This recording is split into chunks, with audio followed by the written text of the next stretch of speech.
कोई नहीं बता सकता, क्योंकि रोशनी एक ही है, रोशनी किसी की अलग अलग नहीं है। तो हम आप चाहे किसी देश में रहें, कुछ भी खाए पिए, कोई वेशभूषा हो, कैसा भी जीवन जीते हो, कैसी भी सोच रखते हो, लेकिन जब अंतर की बात होती है, ये सब बाहर बाहर की बात तो अलग अलग हो सकती है, लेकिन जब अंतर की बात होती है तो सब शिव का अंश ही है।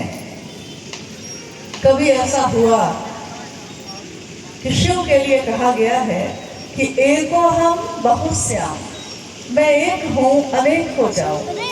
और हमारे शास्त्र, हमारे ऋषि मुनि ये कहते हैं कि शिव की इच्छा हुई और ये सृष्टि सृष्ट हुई।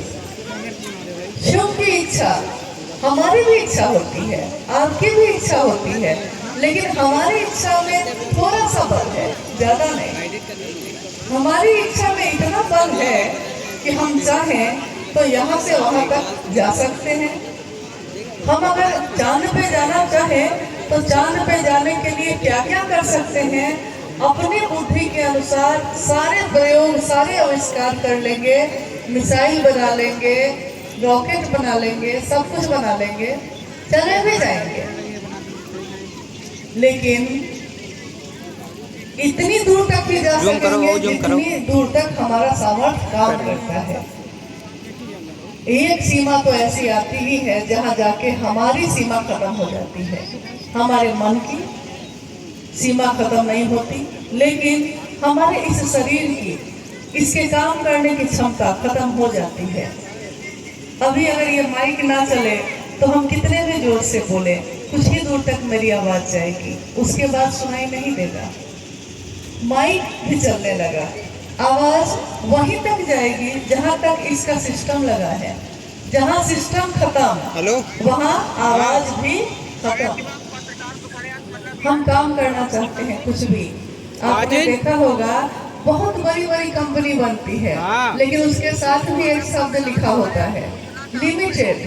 यानी कि हर चीज लिमिट में है, हर चीज सीमा में है।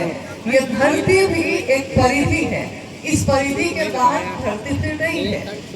ये अंतरिक्ष भी एक परिधि है, उसकी भी, सूर्य की भी एक परिधि है जिसपे सारे ग्रह घूमते हैं।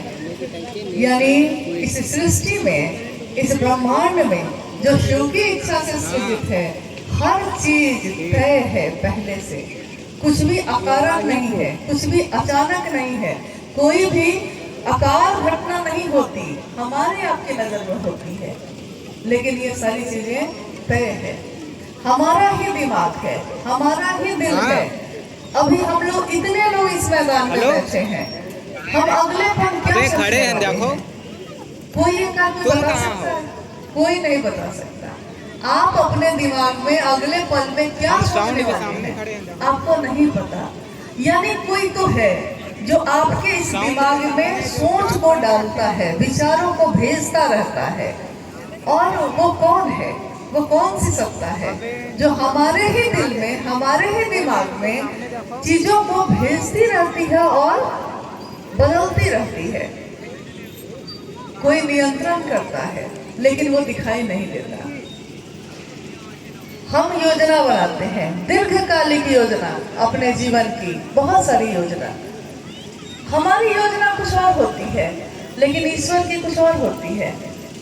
हम जो सोचते हैं, हम सोचते हैं हम ये कर लेंगे, लेकिन जो तय है ऊपर से, आप किसी न किसी घटना से आपका मन ही आपको उस तरफ मोड़ देता है जिस तरफ आपने सोचा भी नहीं था कि आप जाएंगे या आप करेंगे। यानी अकारण तो यहाँ कुछ भी नहीं है। महादेव की वो सत्ता जो ईश्वर की है, जो ईश्वरों के ईश्वर महेश्वर की है, उनके सभी रूपों को जो दानदाता स्वरूप रहा है। दानदाता का अर्थ होता है कि आपने मांगा है और उन्होंने दे दिया है। कहानी तो ये भी आती है कि लोग जानते हैं कि रावण के पास जो सोने की लंका थी, तो रावण की सोने की लंका थी, लेकिन कहानी तो ये है कि वो लंका में जो सोने का महल गया, वो महल तो था महादेव ने पार्वती के लिए बनाया था। पूजा करने आए और कहा